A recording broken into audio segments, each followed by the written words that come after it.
riverside tree. This is the song that my tree friend sang to me. I have got roots growing down to the water. I have leaves growing up to the sunshine. And the fruit that I bear is the sign of life in me. I'm a shade from the hot summer sundown. I'm a nest to the birds of the heavens. I'm becoming what the Lord of trees has made me to be. A strong young tree. Cutting in the big. I saw a tree by the river side one day as I walked along. Straight out the narrow, pointing to the sky, growing tall and strong. How did you grow so tall and strong? I said to the riverside tree. And this is the song that my tree friend sang to me. I have roots growing down to the water, and the leaves growing up to the sunshine, and the fruit that I bear is the sign of life in me. I'm a shade from the hot summer sundown. I'm a nest to the birds of the heavens. I'm becoming what the Lord of trees has made me to be. A strong young tree. Come up for you. Amen. Natawanyizibwa nnyo ng'omusumba Kajjo ngambye nti oba onoba mu Bungereza jjangu ow'omukisa abantu ba Katonda nenna ngenda kwogera ekigambo ki Mukama kimpe nenteekateeka message nengamba nteekala message Mukama olina message ng'ebenefitinga abooluganda eggwanga lyaffe n'abantu benefitinga ekkanisa abantu aza videos ate ng'ebenefitinga n'omubiri gwa Kristo n'enkinoonya enjiri naye mbadde ntuuka wamu Mukama nange tukitikatiza sibonaka yonaawe ebigambo byo naye nooma ekigambo ennimi zinze mbere naawe okukozese oyogerera abantu bange Mukama nampa ekigambo kino kiriko omutwe okugamba nti a portrait of success. A portrait of what? Portrait kyekya Oluganda. Portrait kifaananyi. Portrait kiba kifaananyi. Omukubi w'ebifaananyi asobola okukuba ekifaananyi n'akiyita portrait. Ekifaananyi ekyo ng'osobola okukitundako n'onnyonnyola omuntu kiki ekifaananyi kifaanana kitya. Ne Bayibuli eno erina portrait gyekuba ng'ennyonnyola omuntu ali successful bw'ateekwa okuba. Bwe tuba twogera ku kigambo success waliwo ebintu bye tusooka okulowoozaako. Omuntu nga bamubuuzisa nti tunnyonnyole kye bayita success asobola okukuwa bwino yenna ng'era buli bwamukuwa kyakugamba okiwulira kituufu. Ti omuntu ali successful ateekwa okuba ng'alina ennyumba ennene ewedde emirimu. Ateekwa okuba ng'alina omulimu ogumuwa ssente eziri mu bukadde buli mwezi. Ateekwa okuba ng'alina ssente ezisobola okwetuusaako buli kyakulya mu nsi muno ky'ayagala mu kiseera wakyetaagira. Omuntu ali successful ateekwa okuba ng'avuga emmoroka ennungi. Omuntu ali successful ateekwa okuba ng'alina obusobozi obumutwala nga mu America every summer ku holiday n'abeerayo mu hotel 5 star ng'alya buli kimu yeetusaako buli kimu ky'ayagala. Oyo ali successful. Ateekwa okuba omuntu ali successful ng'asobola oku affordinga abakazi bonna baba yagadde ku nsi kuno nga yakedde ku makya nga talina mukazi gwagambako n'agaana oyo ateekwa okuba nga ali successful. Omuntu ali successful ateekwa okuba nga alina contact ne president yasobola okukera enkya ku makya n'akubira ku president essimu hello, it's me Patrick Lwera, is this president yeah njagadde okutegeeza nina ebintu byange byenyingiza mu ggwanga ombeera obutasasula musolo kati oteekwa okuba yoyo abaliwo okubeera successful nabyo bw'oba obiwulidde biyinza okuba nga birungi. Naye katuwulire Bayibuli yo kifaananyi ki kyetuwa ku muntu ali successful. Yo Bayibuli omuntu ali successful oba ekigambo success yekyogera etya? N'olwekyo kyekigambo Mukama kyampadde kaakano nentandika okutabula ebintu. Njagala ffenna tugende ku Zabbuli ey'olubereberye esooka. Sirina Bayibuli ya Luganda. Ani alina ku Bayibuli ya Luganda? Mwenna muli ku Bayibuli za Luzungu. Kaakati nze ngenda kubasomeramu eno ey'Oluzungu.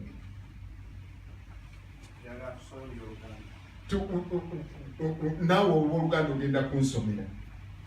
Blessed is the man who walks not in the counsel of the wicked or the ungodly, nor stands in the way of the sinners, nor sits in the seat of scoffers.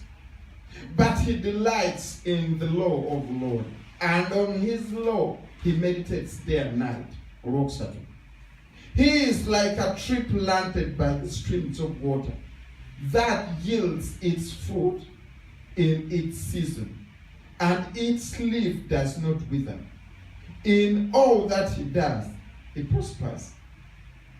The wicked are not so, but are like chaff which is wind drives away. Therefore the wicked will not stand in the judgment, nor sinners in the congregation of the righteous. For the Lord knows the way of the righteous, but the way of the wicked shall perish. Njagala alina Oluganda. Alina omukisa omuntu atatambulira mu kuteesa kw'abali. Newankubadde okuyimirira mu kkubo ly'abo abalina ebibi. Newankubadde okutuula ku ntebe ey'abanyooma. Naye amateeka ga Mukama gamusanyusa. Era mu mateeka ge mwalowooleza emisana n'ekiro. Naye alifaanana ng'omuti ogwasimbibwa okumpi n'ensulo. Wulira olunyiriri olwokusatu njagaloddemu. Naye alifaanana ng'omuti ogwasimbibwa okumpi n'ensulo ez'amazzi. Ogubala emmere yaagwo mu ntuuko zaayo. Era amalagala gaago tegawotoka, na buli kyakola kiweebwako omukisa. Ababi bo si bwe batyo, naye balinga ebisusunku empewo bye zifuumuula. Ababi kyebava balema okuyimirira mu musango, newankubadde abalina ebibi mu ntunuulo y'abatuukirivu, kubanga Mukama amanyi ekkubo ly'abatuukirivu n'ekkubo ly'ababi liribula. Mukama waffe yeebazibwe. Ayogedde ebigambo Dawudi mu Zabbuli eno esooka ayogera kuba ekifaananyi, a portrait of a successful person bw'ateekwa okubeera. Bayibuli bwetu bwe mwogerako. Njagala ffenna tugende mpola mpola ku lunyiriri olwokusatu muwulireyo bw'etandika. Eno eyange ey'Oluzungu egamba nti he shall be like a tree planted. Njagala senga mbadde muwandiise akayimba kembe wayimbidde akagamba nti I saw a tree by the riverside, straight as an arrow, pointing to the sky, growing tall and strong. How do you define it? Kakati kwenjagala tukutire muwulire agambye he shall be like a tree planted. A tree what? Not a tree uprooted. Ekyo kitegeeza stability. Omuntu yenna mu nsi akulaakulana ateekwa okubeera nga ali stable. Ng'omuti ogwasimbibwa soosa omuti olukuule ali stable. Fe ababeera mu nsi zino eza Europe mukimanyi waliwo seasons nnya. Katutandike ne season eyitibwa summer. Waliwo summer, waliwo autumn mu America gye bayita fall kubanga bakola gaba gafallinga down. Waliwo season gye bayita winter, ate waliwo season gye bayita spring. Winter buli muti mu summer So the summer, bw'obeera mu biseera ebya summer, otunuulira omuti ne weewuunya nga gujjudde buli kati kajjudde ekikoola gwa green. Omuti bwe gubeera nga gwa green gujjudde ebikoola guba muti musanyufu nnyo. Senga obadde osobola okwogera nagwo nti gwe nti ye guba musanyufu nnyo.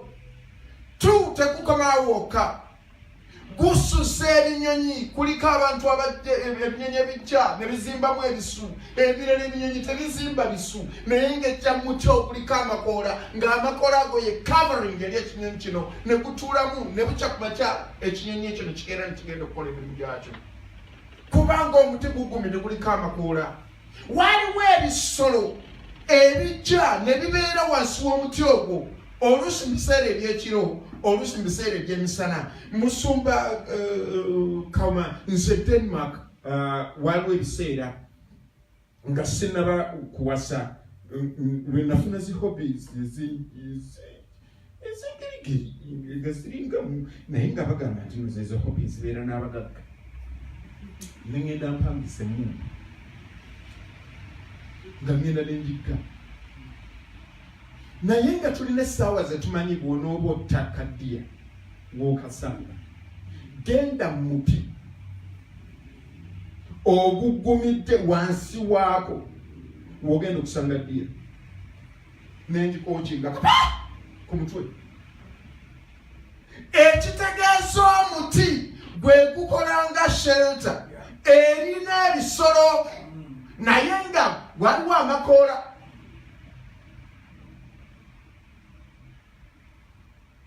Mu musana pereketya osobola okusanga omuti guno oguliko amakoola nga gukola ng'ekisiikirize eri abatambuze. Oli n'asumulula zinzimiya ye, n'ajjayo ekisawo kye ku mugongo, n'ajja mu kipa y'amazzi, n'atuula wansi w'omuti n'anywa amazzi, kubanga omuti guno mulamu, guliko explanted, gunywedde, talina hope nti esawa yonna gusukka ne gungwako. Alina confidence nti omuti guno guyimiridde, gumpadde covering, gumpadde protection.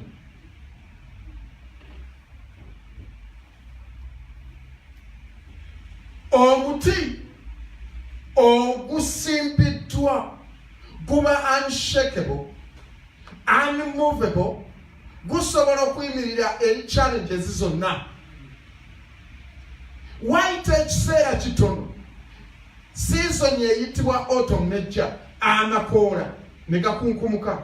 Kankubuulire owooluganda, naawe oyinza okubeera wano ng'oyita mu bulamu bwo obuli season, nga waliwo ekiseera ky'oyitamu kya sama, bizinesi zo zitambula bulungi, ogumidde, amaka go gateredde, ogumidde, minisitule yo eteredde bulungi, egumidde. Waliwo abantu abajja gy'oli for covering, for protection, nga baddukira gy'oli. Essimu yo WhatsApp sijjula abantu. Munnange omwana wange ali ku kitanda, jjajja wange bamulongoosezza, gundi wange bamutwala India, totaga pounds weziti okusobola okumulongoosa ekyenda. Nga bakulaba financially oli bulungi, ogumidde ng'omuti ogwasimbibwa, oguliko amakoola, ogubala ebibala, gusuza ebisolo, ebinyonyi bisimbye kuli, kati biddukira ku muti guno ogulabika nti gugumidde.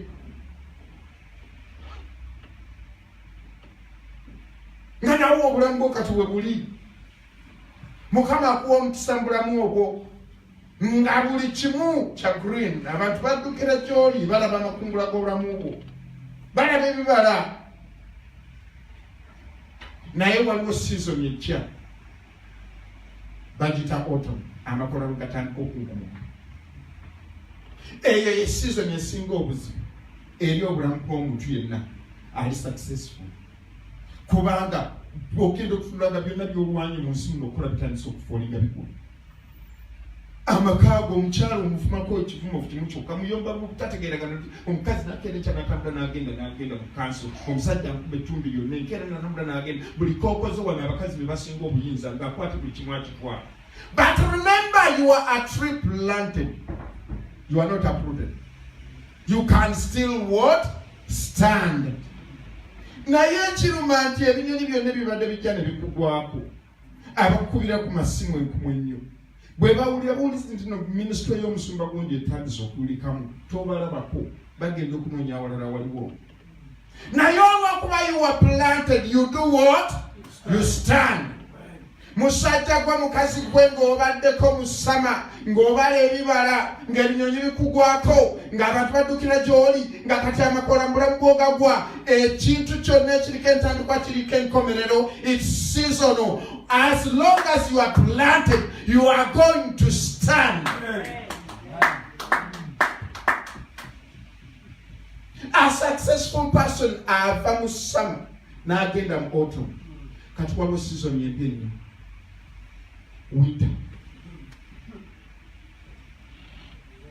Ntunuulira emiti mu winter nga gulinga obutabeerangako makuula wali obaddeko mu bulamu bwo ng'olinga atabeerangako na mikwano ng'olina ky'oyitamu ensi ekusalidde emisango ne wali oyita abantu bo abaddukiranga gy'oli for help abakuzimbangako ebisu abooluganda abaatulanga wansi w'ekisiikirizo kyo abantu bewoowanga covering nga tokyalinako n'omugwolaba nga tokyalinako okuira simu n'agiddamu tayinza kusangako lulinga balabanga bulabi missed call gy'owooluganda yakupye ne bw'aba avuga nti parking ebbali n'akuddamu call yo kati teri akuba bakimanyi omukazi we yatambula n'agenda teri ayinza kuba bakimanyi minisitule ye down here bamanyi nti no bizinesi ye bakimanyi nti talina papula nga mumutika bakimanyi buli kimu ogenda okulaba nga oli so lonely isolated abandoned rejected but remember you are planted.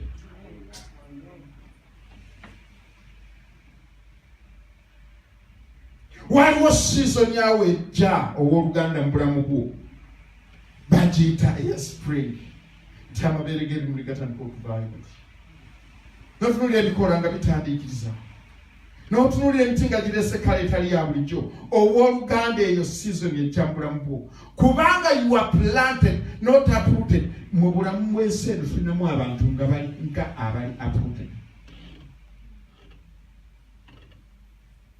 nga kibuyaga jjalomu n'ampa bw'atyo owooluganda n'agwa nimbuuza nti omuntu yali nga wali nga ye asha yalagawa nti ewajjawo problemu y'okuwa omulimu kati bajja eri bamu omanyi omuti ogugudde omuntu asobola okubajjamu kyonna kyayagala abalala bagubajjamu manda bagokyamu manda abalala bagubajjamu maato abalala bagubajjamu mirawo n'owulira nti owooluganda yatulanga wali nti kibuyaga bwe yajja bwe yagwa omusajja omusuubuzi najja n'agutwala n'agubajjamu omulawo guli eri gufumba kakati ali eri azaala mu January akaala ne mu December yakohabiti ng'ali awo asobola season teyamuleka waggulu abalala omusumba ayimirira ku kitu n'abuulira enjiri omuti ogutanywera ne gugwa bapaati ndowooza yabadde kunze ng'asosogola ekanisa nagivaamu n'agenda ew'omusumba osanga bamukola mu kintu kyotayagala ne bamujja wano n'agenda ew'ekisumba kubanga ono omusumba wa wano yamuyigiriza okusaba nti agenda wali shortcuts gye banamugamba nti leeta amazzi kunaaza ebigere ne babanaaza amabeere ne babanaaza bajja bamulamu empale ne babanaaza mu bitundu byonna kubanga awulira omuti ogugudde omuntu agukolamu kyonna kyayagala. But a successful person is like a tree planted, not a tree uprooted. He's so stable. He starts a ministry, he finishes it. Atandika relationship agimaliriza ayingira mu friendship n'agimaliriza atalina kyo atandika n'akireka nga tukiwedde agwa n'asituka akubibwa n'ayimuka empewo omufuuwa n'asituka agwa ebigwo n'agenda maaso he's planted. Atali planted muyaga gujja mupenda chicken tatandika relationship n'agimaliriza leero mukwano gwa mukasa enkya si mukwano gwe luli ayingira business agitandise leero giraba ng'eyuse mukatonda ng'agita ng'agenda mu bufumbo olwaleero abeera mu kisibiri omusajja n'amugambako nti ofumbye bubi enkeera n'agenda n'oyiya n'amugamba ati ofumbye bulungi wadde afumbye bubi kubanga is not planted but a tree planted stands in all seasons but it has stability abeera stable anywera agula aguma eventually awangula. Mukama waffe yeebazibwe. It shall be like a tree planted by spiritual nourishment. A successful person must be spiritually nourished, must have a link to God and His Holy Spirit. Omwoyo wa Katonda ate kuba ga yasatulatinga mubulamu bwe. Yali mu ye yafuga mu ye. Bw'obanga emirandira gyo gitapinga ku maanyi ga lwa Katonda, teri mbeera, teri season, teri muyaga gugenda kukukulayo.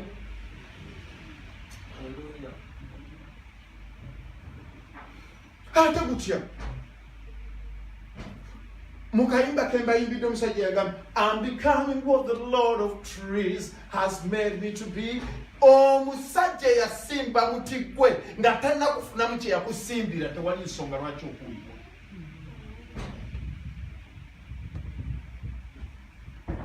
Ekyo bakiyita spiritual nourishment.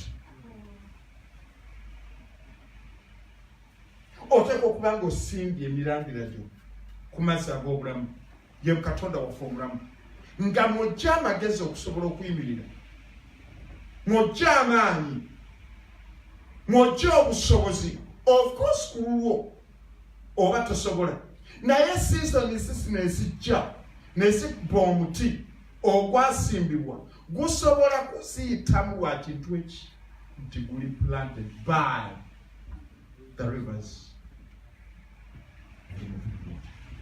Come on, favors. Bible yoganda gamba nti okubala ebibala, that is productivity. Omuntu yenna ateekwa okubala ebibala. Ate musumba Michael abooluganda kababuulire problem gye tulina ennaku zino naddala mu makanisa, tetukyatunuulira bibala bibala mu bantu, tutunuulira birabo.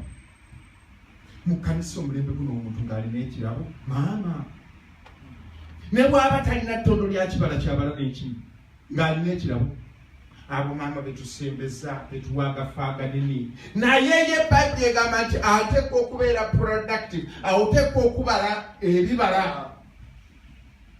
Omusajja ow'oluyimba lwe mbayimbidde agamba nti the fruits that I bear is the sign of life in me. Nga toliiko kibala tolina bulamu, osakatidde busakatizi.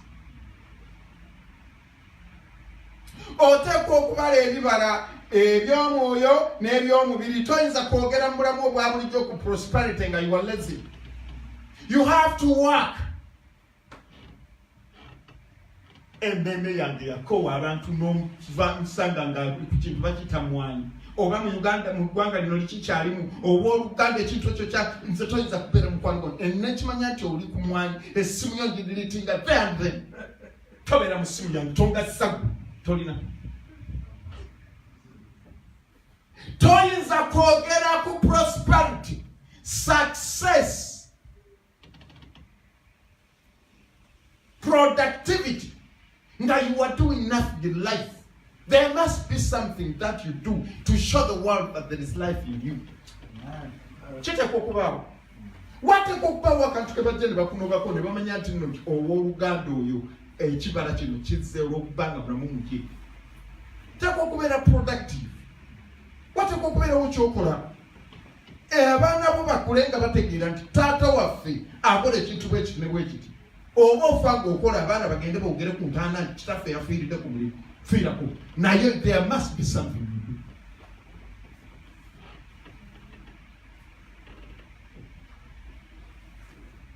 you do. Productivity. Ate n'erina kyeyongerako awo nti gubala ebibala mu ntuuko zaagwo. In due season. Okubala ebibala oteekwa okubibala mu seasoni. Muve kulokera Mukama yatonda omukazi nti oteekwa okuzaala okubala bibala. Naye mu season okuzaala ku myaka 12 nga tonnamalako na kya 7, okyo tokibalidde mu season.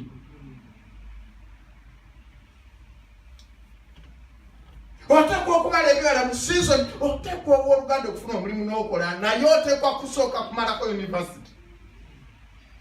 twagala tuwulire nti nno owooluganda yami so si ku breaking up dropping out nga tunabako wootuuse n'obivaako n'otandika okubeera omuddu. No! Noteekwa okubaako kyokola mu season bwe nayimmigrating e Denmark omukyalo omu n'aŋŋamba bwe bampanga social worker wange n'aŋŋamba nti mwana gwe ovudde mu Africa. Kati oba next week ngenda kweza emyaka 5 muteebereze emyaka 25 nalina emyaka 25 giyise nalina emyaka 25. Kati nagende Denmark 25 years ago, 50% of my life ndimazeewa. Omukyalo n'aŋŋamba nti okyali muto nnyo togeza kukwata ku mulimu n'ogukola. Ne mugamba ogambye otya nti ovudde e Uganda osanga obadde oyita mu bizibu by'essente wano sigenda kukkiriza nga bwe bakwasayinize kesi yo banyimpa togenda kukwata ku mulimu kukola paka ng'omaze okusoma. Era nekola food science ne technology nga maliza omwaka gwange ogusembayo ne bansindika mu company bagita Danish Crown mwe nakolera practicals nakati mwendi nakola nayo contract gikolera emyaka gano nduka egiveemu. Ntoteekwa kutandikira bintu makati prematurely. Obufumbo bwo oteekwa okubugusa eri mu omuntu akulaakulana ali success tatandika bufumo n'abukomya mu kkubo. Oteekwa okubugusa. N'olwekyo owooluganda omuntu yenna ng'abala ebibala that is good naye ebiseera byabyo eri abantu ng'akeera enkyalo okubala bye bawala banne bonna babadde azannya nabo basomye nabo n'amala university olw'okuba bafumbiddwa abalala babazadde munaabuuza nti that is the norm. Kati naye n'omusanga ng'awankawanka anoonya omusajja kumufumbirako sipiidi nnyo nagende w'omusumba namugamba nti olowooza braza kundi oyo yakuba keyboard namugamba nti owulira ku musajja omwagala nti semmeme yange omwagalako ki tubuulireyo ensonga 5 z'oyagala ku mulenzi oyo. Omwagala tutegeddeyi omwana omuwala yajja okukansolingibwa ewange nti omwana mulenzi nafunye omwana mulenzi temugamba nti bambi mulungi nga mukama mulungi tugende omundeetere ku lwokuna jangu mu ofiisi yange ne bajja ofiisi yange musumba eri mudiiro wange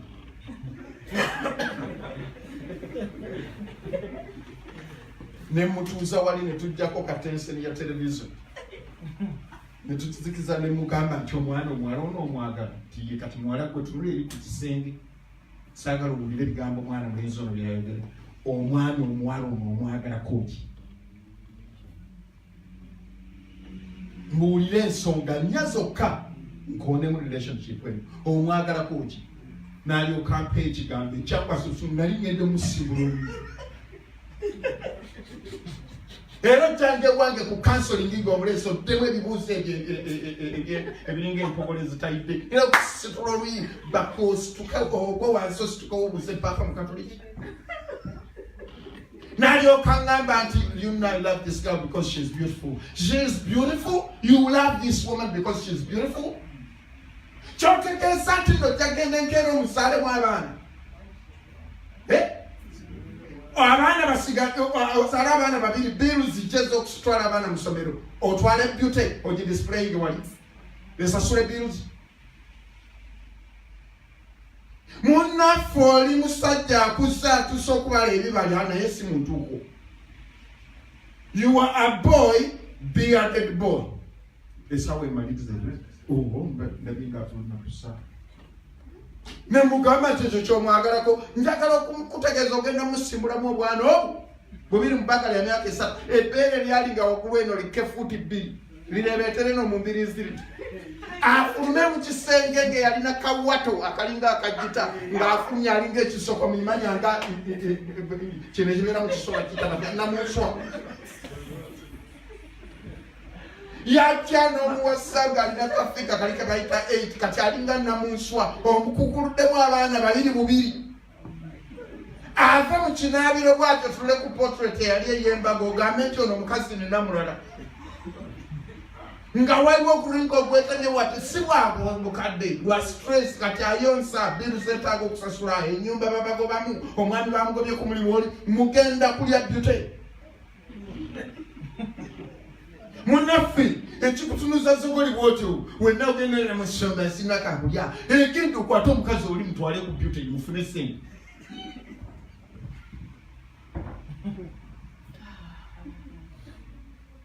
Totumalira bibala nga toli mu season. Olabika nga ameze obulevu, but you are a kid. You need to grow up. Tomanyi nakyo yagala mukazi. Bible tells a beautiful woman who can find. Bible yegamba a virtuous woman who can find, for her price is far above rubies and jewels. Not enough, you are looking for a virtuous woman.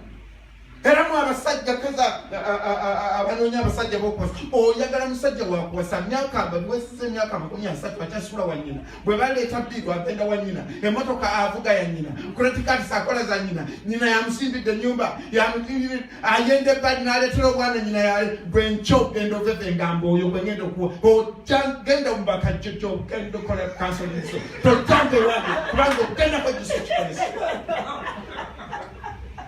omuletanga mu nnyumba omwana kawa gwendi banywa agenda kusooka mu kifuba ky'esitole asula wani wa nnyina jini gyayambala nnyina yagigula yakenda ku bwana ku kyalo bubiri obwana bwe bazadde nnyina yaabwe oteereddeko yaaya kaakati gwowoza nti gwe ngenda okuwasa kubanga yamaze university talina bye yamaze university omusiru bwatyo ateekwa okubala ebibala mu ntuuko zaabyo.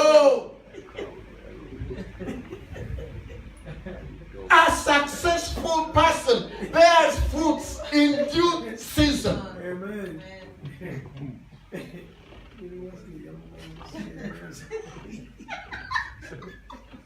Tiwasa omuwala omuwasa kuba mulungi. Nze twagenda mu kansoli bino mukyalo gwange omusumba n'akimubuuza ku full gospel abooluganda mumanyi njagala nnyo Mike Kajjo yajja Uganda n'ava wano ng'azze ku mbaga yange ogwo omukwano temugenda kulaba wano naye omwana oyo papa kye yasugatta omusumba oyo yabuuza omukyala wange nti mbuulira luboyero omwagalako nentuula n'ensiika n'amugamba nti bw'otombuulira bintu ebyo I'm calling off this wedding nze sikugatta mbuulira ebintu bina byoyagala ku luboyero. Omukyala wange n'alyoka atandika ekigambo he is a hard working person kyandigalako n'amubuuza ekirala nti alemerako bwakeera kumakya ng'asazeewo nti kino ngenda kukikola ng'ayakadde nti ngenda kugula ennyumba eyo ngenda kwessaayo ku university n'amugamba nti omusajja gwe ngenda okufumbirwa yeeweeredde okuva P3 paka university okusobola okuntwala paka oluga bwe.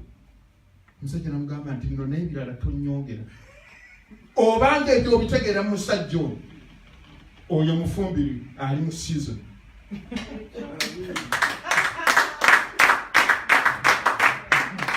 Ng'omwana asiwusa amaaso ati ayanukula ebibuuzo nga taddikamu.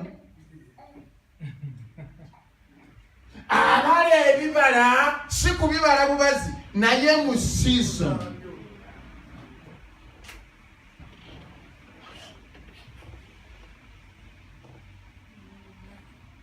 In season. And its leaves does not wither.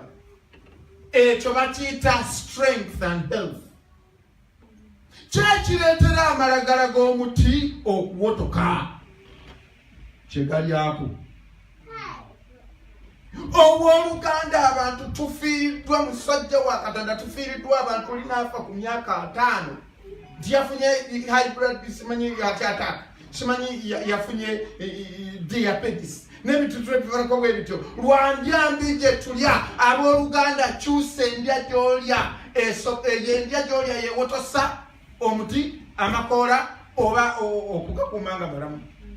Olinakeera ku makya n'alyoka asooka yeetika kiro z'amajja 4 n'azikunkuna nazipawali n'alyoka amala n'ateekako kyayi gwanywedde ataddemu obujiiko bwa sukaali 4 n'amagenda n'afuluma atuula butuuzi mu mmotoka n'agivuga n'atuuka wakolera n'alinnya office yali ku 4th floor n'alinnya agenda mu elevator n'atuuka ku flow n'atuuka watuuse n'alagira secretary nti owooluganda ndeeterayo obutunda n'abuleeta nga bujjudde sukaali n'anywa amata anywa ga full cream talinako mubiri talina mubiri we gwali gukoleddeko exercise n'alyoka atuula nga ogubuta alinga eyetise drum ne balyoka kola omulambo ne bamusanga nga bamubikidde mu ddiiro n'ogamba nti bamutaddeko n'omukugu gwa drum nti nedda olw'olubuto lwe abantu abatufaako engeri we batebateeka okulongoosa endya gye balya abooluganda mwegendereze junk gwe mulya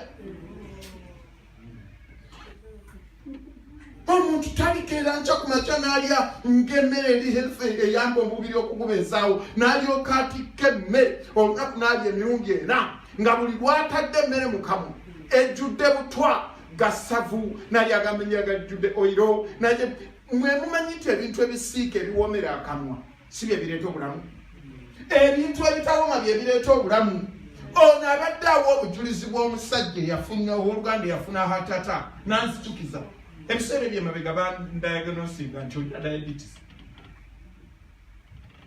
ng'owooluganda sente zaazi nkeera ku makya nengisimbamu ekisumuso nenjekakawo nakyala nalyoka ngamba leero omufumbye kanaya nemugamba nenkoleka bwatyo nenkasagula kakati nenjoka nyingira ng'emmere yonna entulire ngenda okwetegereza nga ngenda mu kiro 100 ngenda omusajja denimaka batuwandikira amabaluwa dokita wo nakuwandikira bakeberekebereko bya lutiini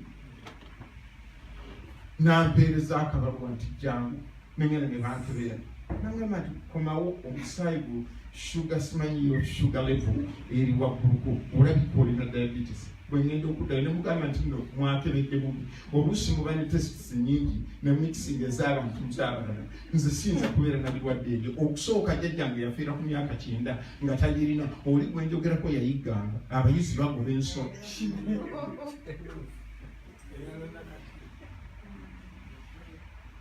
bagenda okukeberanga ddala ninaki omusajja naŋŋamba nti sigenda kuteeka ku medication kati naŋŋamba nti sooka owumuzeemu emmotoka yigogoba ku baasi bw'oba okolera ku 4th floor va ku elevators tandika okulinnya amadalo yamu kati ogalinyire ku speed nkwagaza litazi z'amazzi 4 buli lunaku olugudde wali anti kugamba mirimu gyenkola zeetaaga kufuuyisa nnyo nti ojja kubifuyisaayo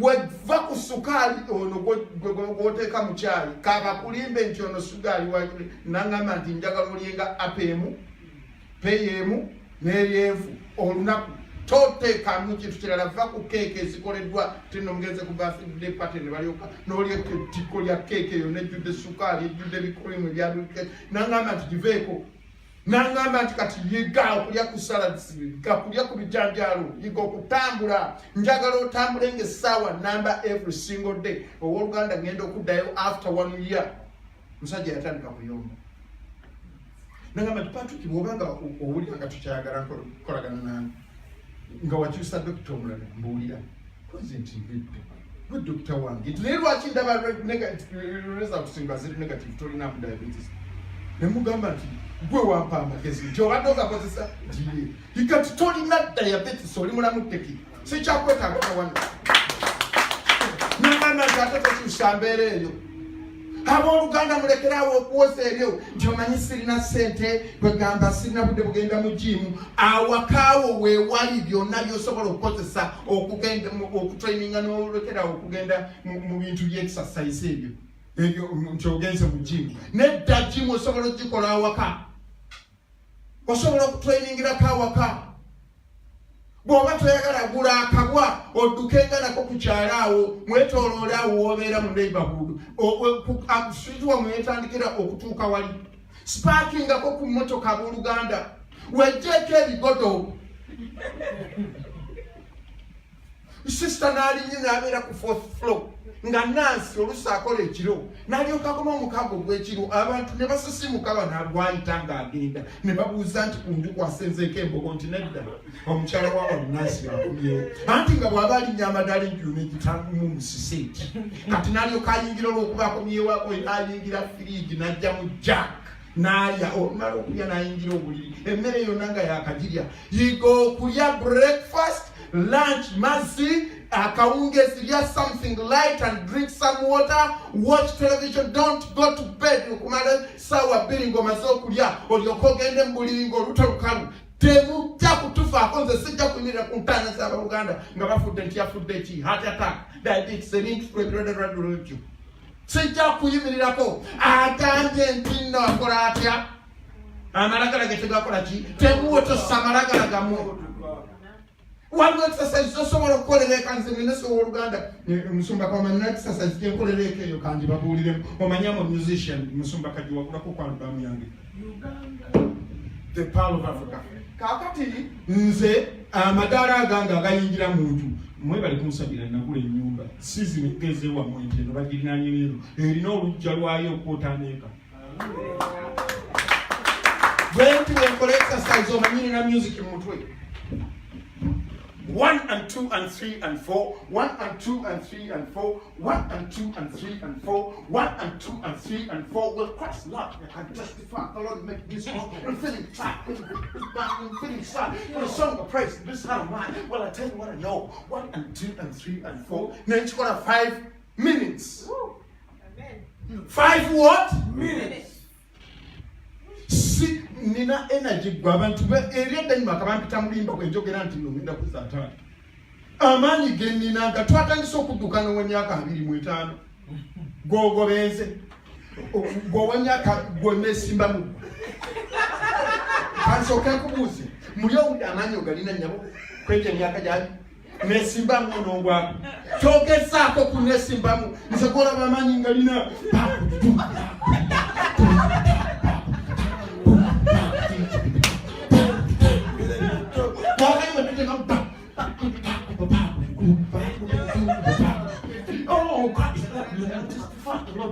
nendigida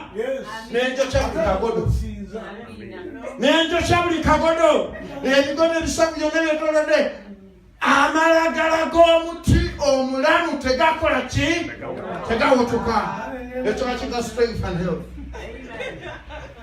5 waliwo kye bayita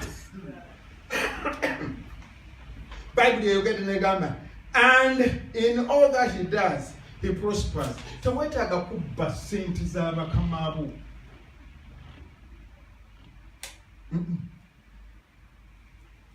Tewetaaga. Bw'obanga you are grounded or you are planted, not just planted by the river nga bwakusimba, nga you bear fruits, you are productive. Ng'era bibalira mu season nga n'amalagala go tegawotoka. Leero nkyali ku kitanda, leero baamusimbuliza baamulonze ku kkubo, ebyo nga tebikuliimu. Leero ntuuse leeti bangobye ku mulimu lumuniki ntuuka leeta emirundi ng'ebyo byonna tebikuliiko. Buli kyokola in every area obeera successful. Your ministry is going forward. Your marriage is going forward.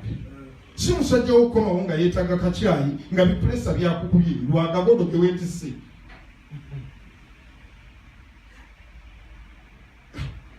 Obulyango olutugayagala okuyumba.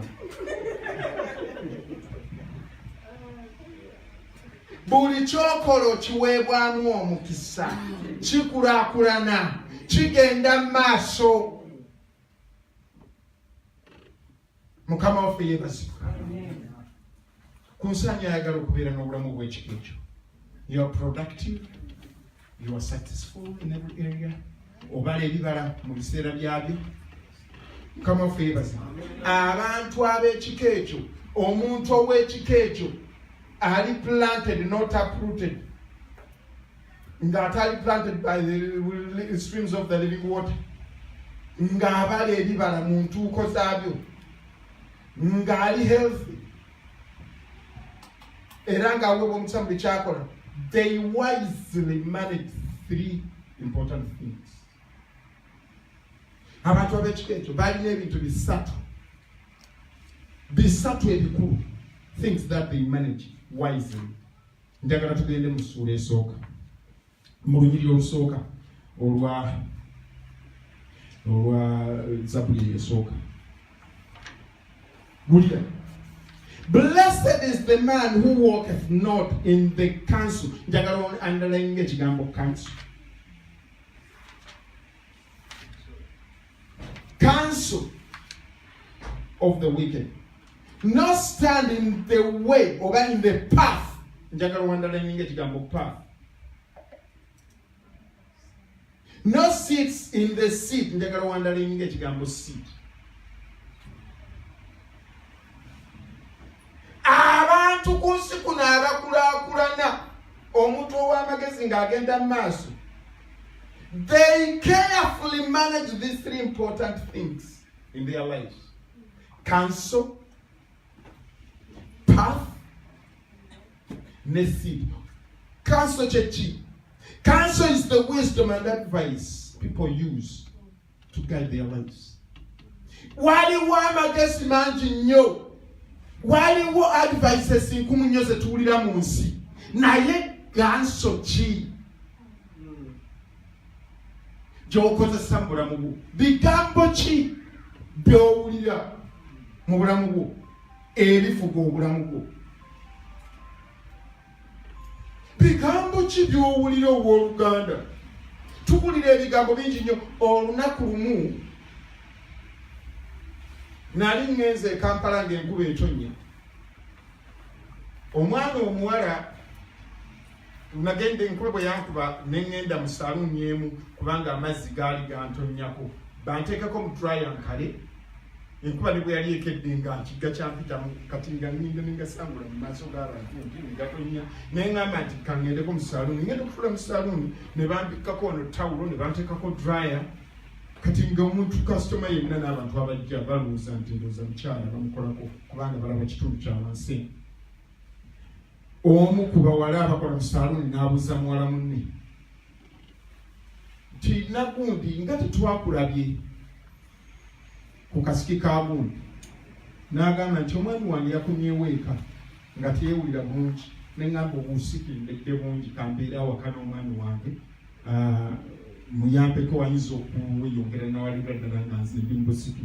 Oli kyava abeera wali n'amugamba nti munaatutamya abasajja mulinga mu mwakasooka okufumbirwa. N'akola statement yeno. Nze omusajja tanfuga nemma ng'akimanyi.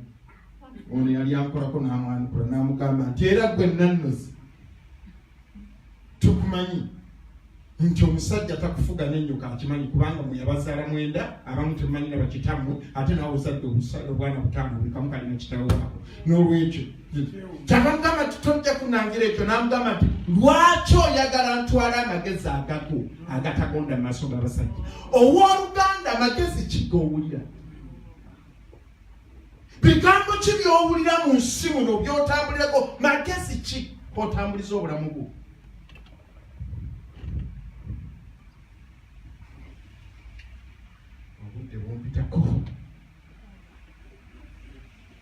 Counsel.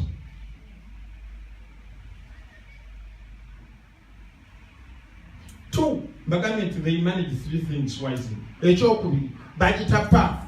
Path ki? Path is the direction you pursue for your life.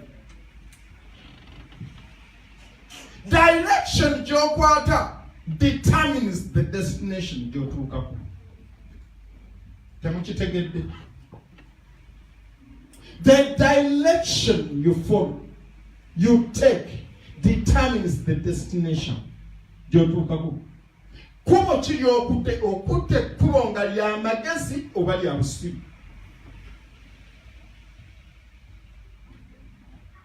Three, seed. They wisely manage the seed. Seed chechi. Seed is the condition you allow into your life.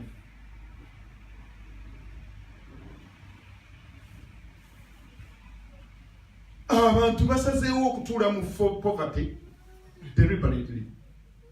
Oli n'atuulamu anga ng'oli alina obusungu nga lubayira alina obusungu ku kajjo ng'osobola n'okera ekyomugamba naye omusajja oyo buli tumwogerako lubayira oliyakitinga mu ngeri ndala. Omusajja lwaki tomwagala? Nga tayinza kwogera nsonga lwaki tamwagala naye nga yasalawo okutuula mu bukyayi mu bulamu bw'Oluganda.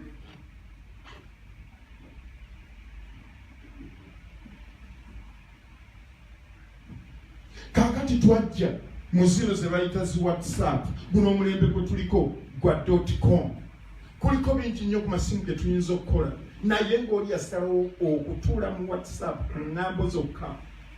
Ky'amanyi kifudde ku gundi kitali positive kyagenda nakyo. Asobola okubunyisa abantu mu Bungereza wonna nga gundi relationship ye bwe yamenyese.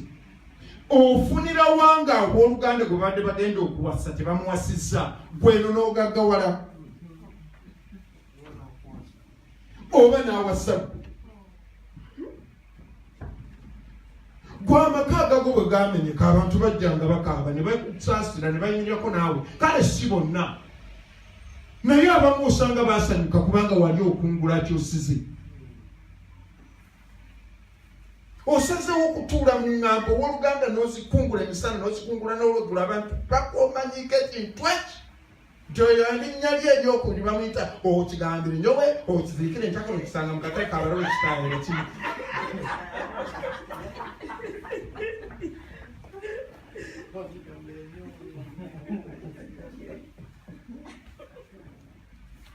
Siiti ki gy'otuulamu? Kaakati n'ebyo byonna ebisatu, council,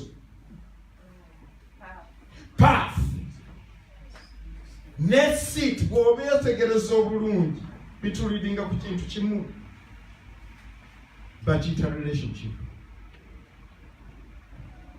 Abasajja abakulaakulana n'abakazi abakulaakulana, Bayibuli ebagoba ku relationships ssatu zenjagala mu mubiri. Tuddeyo ku lunyiri lwaffe olusooka. Blessed is the man who walks not in the counsel of the wicked or sinners. Blessed is the man that walks not in the counsel of the ungodly. The ungodly. Omuntu akulaakulana agenda maaso weewala abantu abali ungodly.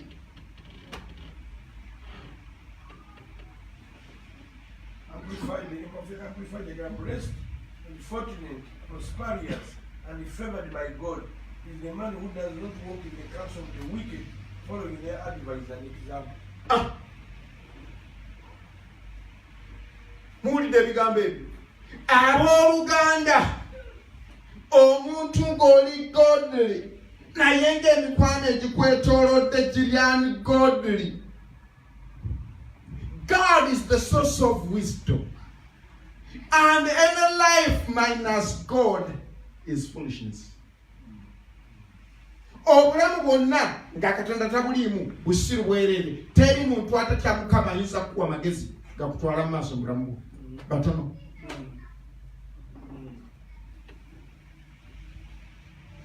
Abantu abali ungodly, abantu babeereyo ne batumenya, tikatunakyusa tutya abantu ne tubajja mu mbeera ey'ensi ne tubaleeta eri Mukama waffe nga tuba voidinze abo abali ungodly. Owooluganda leka kumisa entakulita bigambo Bayibuli byeyogera.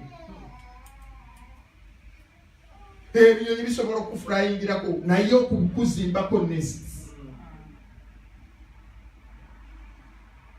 Tukola nabo abali ungodly, but don't allow them to occupy your life.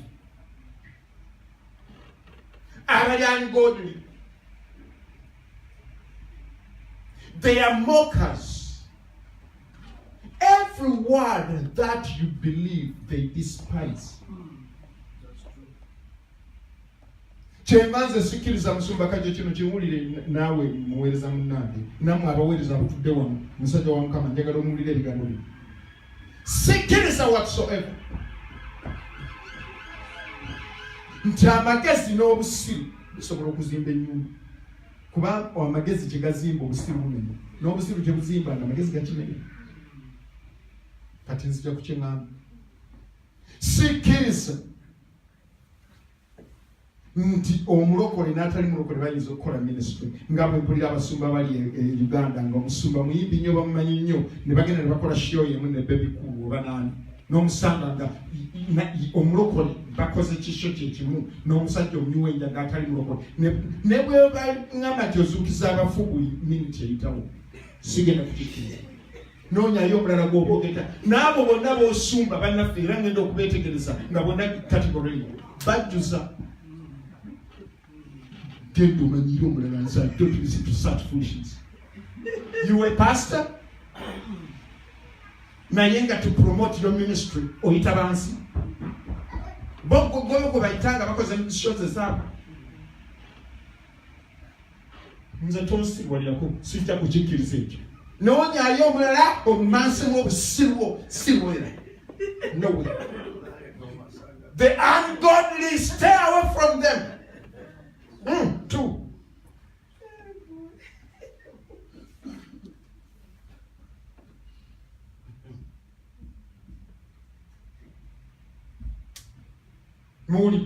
The ungodly, those who are morally wrong, bad people, stay away from them. Two, one relationship in the Mukama Jakugana. Ulira. No stands in the path of sinners. Stay away from sinners. Bible Bagani.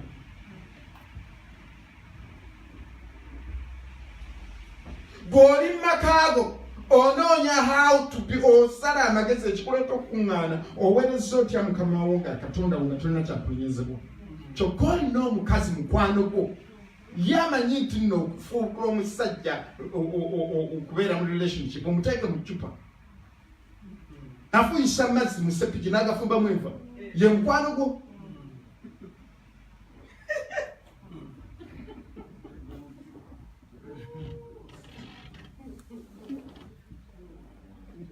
Kanso ye eri ungodly talina mu kutya Katonda gw'ofukamira bufukamizi n'onoonya Mukama n'omugamba nti Katonda wange omwami wange alina kyayitamu. Ebiseera ebyo omuntu omu yanjogerera ekigambo ekibi mu bakama bange. Abooluganda saagala kubeewandirako naye kambabuulira amazima. Mukama yampa omulimu mulungi nnyo. Kizibu mu Europe ennaku zino omuntu okufuna omulimu nga gukuwa esente zitannavaako musolo $10,000 a month. Nga mulungi nnyo tewali kyebanenyaako ebbanga lyemmaze nabo myaka egitakka wansi wa 15 omuntu omu n'agenda anjogerera ekigambo ne bangoba.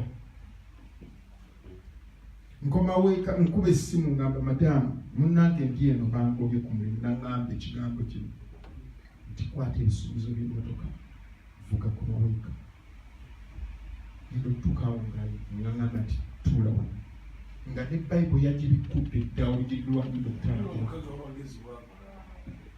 nga n'olunyiri lwe yakoze eki yalutegese dda n'angamba nti kaakati bwe bakugobye ku mulimu okiwulabye nga surprise. You are a godly man. Nangamba nti nno nti nze n'ekyomulimu ogwayo Mukama mmanyi nti nno abakuwalana n'ekifo abakyagala bangi nnyo. N'agamba nti cold drink oba hot. Nemugamba nti eno n'alira aba akatuzisaawo n'atandika. Omukazi n'ayogera ebigambo ngenda okufukutuka nga ndi mupyawedde emirimu kaakati ate n'amala n'akola obunabbi. N'amala n'alagula n'agamba nti agenda okwepanka ku mulimu gwe tajja kuyimirirawo. N'agamba nti buli kyabali kunoonya. Abooluganda bino biringa eby'omuzannyo n'abagambye muve ku kigambo kya Katonda. Ne bampandikira Michael otekwa kujjako Denmark oba Musumba Kawuma bannange mbagireyo amabaluwa gano nga union workers union ngekula ekwata company kakolera ng'egiroba union y'abakozi Musumba Kawuma nga siriyo union y'abakozi ba company mukomera bakuba ogubaluwa gulina omuzingo gwenkana Bible hip nenage tuba tulika ewange abasajja aba post office ng'eyo ebbaluwa tennatuuka eyangoba ku mulimu ne bamugobako ng'omukyala yakyogera kati wayise emyezi ntawana omulimu gwenfunye gwa kuyiiyayiiya n'amabavu gankutta omukyala wange nkomawo akaaba amaziga bwe lwatunulira mabavu nengwa wansi nga n'okwenyenya kisi kyasobola ng'agwa mu kisenge oba mu kasonda ng'asaba baabooluganda tuba tuli awo nga bampita ebbaluwa yagwa mu kapost office ng'evaayo nga ŋŋamba omukyala wange nti enkeera tugendeyo ku mulimu bampita ne tuyingira mu office ng'omukyala wange atudde we tubadde tutudde ne bampita ngende mu office ya boss ne nvaayo nga baŋŋambye nti otandika okukola next week kati ate mulabe ekigenda okuddako baŋŋamba nti oyo ani gozze naye nti mukyala wange gy'alina omulimu nti nedda naye ayinza okusaba mu department bweti ne bweti nakati nze n'omukyala wange tukolera mu kampani omulimu gwenkola gulina esente za pension ze bansasulira buli mwezi bansasulira insurances nga ntambudde wano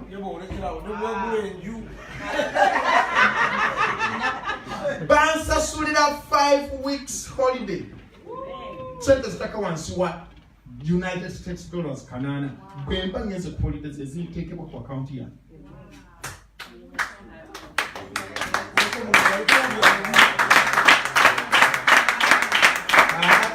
ebyakagamba ng'olubuto si lunene nabo nagoba lugobe nabamuulira mbulire nze abalokole mu ntama mukyazingira bannammwe ku mbuto ate waliwo gwengenda ogolokokerako mulaba nga alina airbag wano yebasibwe yesu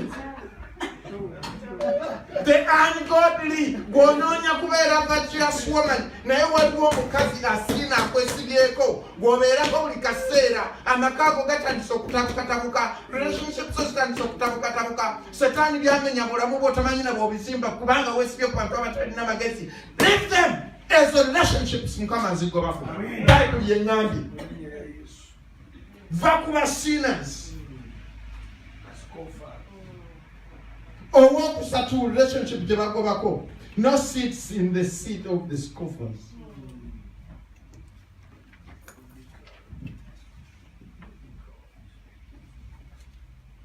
owooluganda musumba nkoyo okubuulira enjiri eyakitole mukama akikolera onotunulira okufa obwefudde bw'abantu nga batudde bonna nga batugira mu mazzi ga busi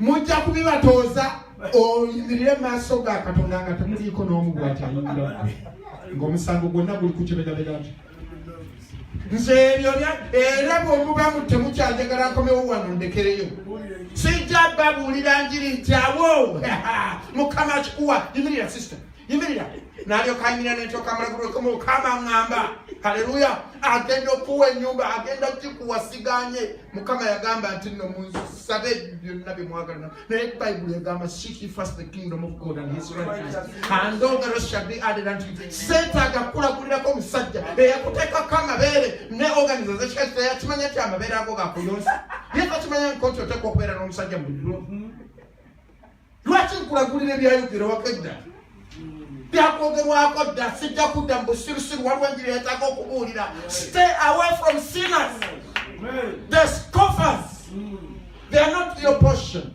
they are not supposed to be part of your life are you listening to me Amen.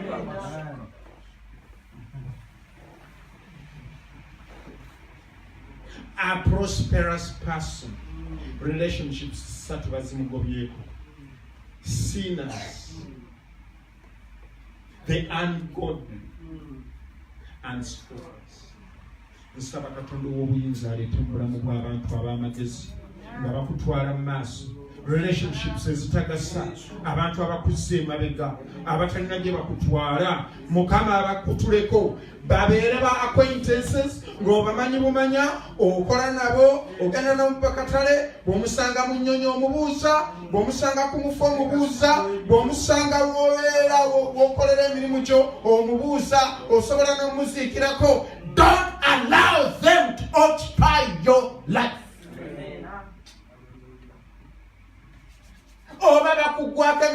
gikugwako gikugweko osigase mikwano ebiri nga mukulukutira mu direction yemu bw'oyogera kya Mukama zaamu kya Mukama bw'oyogera okunoonya Mukama zaamu kunoonya Mukama bw'oyogera ekigambo eky'amagezi aleeta ky'amagezi ove mu ŋŋambo mu kugeya abantu abatatya Mukama bye bakola ministries zimenyese obufubo bumenyese businesses zigudde relationships zigudde bw'abantu abatya Mukama okwasociatinga n'abasiru stay away from them.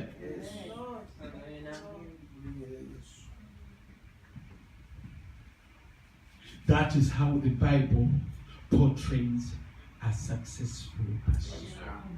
He's planted, not uprooted.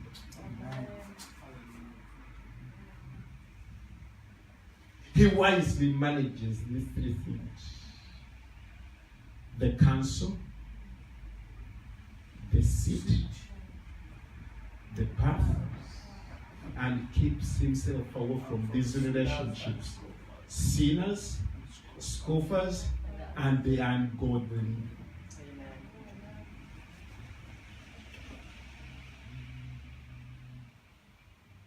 May the Lord God Almighty bless you wherever you are.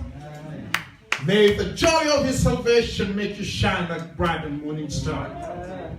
May He prosper you from A to Z. Mukama akufuule mutwe simukira. We yakusimba akunyweze nga tokuwa wabula onywera oyongera kubala bibala. Omuyaga gwa autumn bw'ogujja ne gufuuwa amakoola ne gagagwe kubanga ekiseera kijja ekya spring ojja kubala ebibala ebirala. Waliwo ekiseera ekya hope. Every season omuntu wa Katonda ali prosperous gy'ayitamu ebeera season. Agenda kugivaamu tobanga atalina ssuubi. Omuyaga nga guzze, okuyenzibwa nga kuzze, okuyungumizibwa nga kuzze, oli rejected, abandoned, denied, lonely, forsaken. Kiseera buseera. Abasajja ba Katonda abaweereza oyinza okutuula n'otunuulira buli lujjanga waliwo entebe eziba enkalu n'okeera enkya n'ogamba owooluganda webase Mukama nti entebe ezo zikutuddeko abantu abotalaba n'amaaso go abakuuma ekibiina kya Katonda wamu weebali batuddewo era buli muntu anajja n'agituulako waliwo omuntu wa Katonda gw'abajjeeko ate alabika n'amaaso ga bulijjo.